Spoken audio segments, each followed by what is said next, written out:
قد يراك البعض تقيا، وقد يراك آخرون مجرما، وقد يراك آخرون كذا أو كذا أو كذا، لكن الحقيقة أنك أنت أدرى بنفسك. السر الوحيد الذي لا يعلمه غيرك هو سر علاقتك بربك.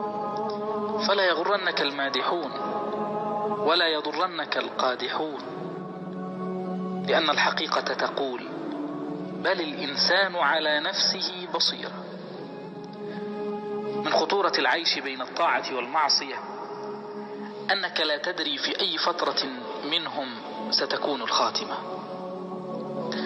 افعل الطاعة إخلاصا لا تخلصا، وحافظ على النفل تقربا لا تكرما، فأنت والله أحوج للطاعة، وربك سبحانه غني عنها.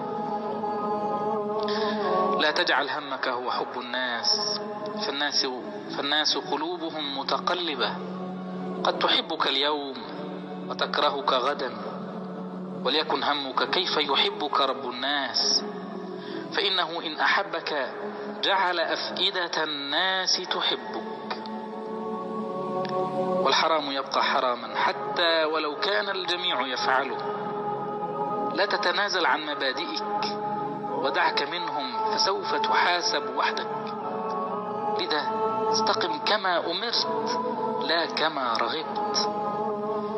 اجعل لنفسك خبيئة وسريرة لا يعلمها إلا الله، فكما أن ذنوب الخلوات مهلكات، فكذلك حسنات الخلوات منجيات. لقد رضي الله عن المؤمنين إذ يبايعونك تحت الشجرة، فلا تشغلك الأماكن الفارهة، فإن أعظم مؤتمرات التاريخ كانت تحت شجرة. اللهم إني فوضت أمري إليك.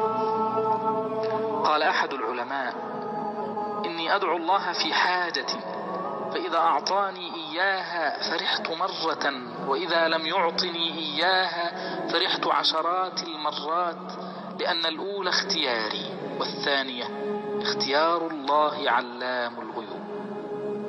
جميلة هي الثقة برب العباد، والله يعلم وأنتم لا تعلمون. تلك إجابة شافية لقولنا: لماذا يحدث ذلك لي؟ لأن الله يعلم ونحن لا نعلم. خروج بعض الناس من حياتك أو دخولهم إليها رحمة من ربك، رحمة لا ندركها إلا مع الوقت.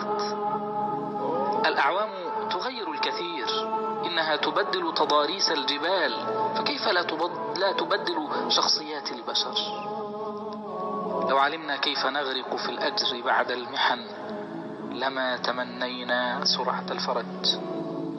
لم يأخذ منا إلا ليعطينا، فاستقبلوا الأقدار بقولنا وقولكم الحمد لله. كان السلف الصالح يتواصون بثلاث كلمات لو وزنت بالذهب لرجحت به. الأولى: من أصلح ما بينه وبين الله أصلح الله ما بينه وبين الناس. والثانية: من أصلح سريرته أصلح الله علانيته. والثالثة: من اهتم بأمر آخرته كفاه الله أمر دنياه وآخرته. أشد أنواع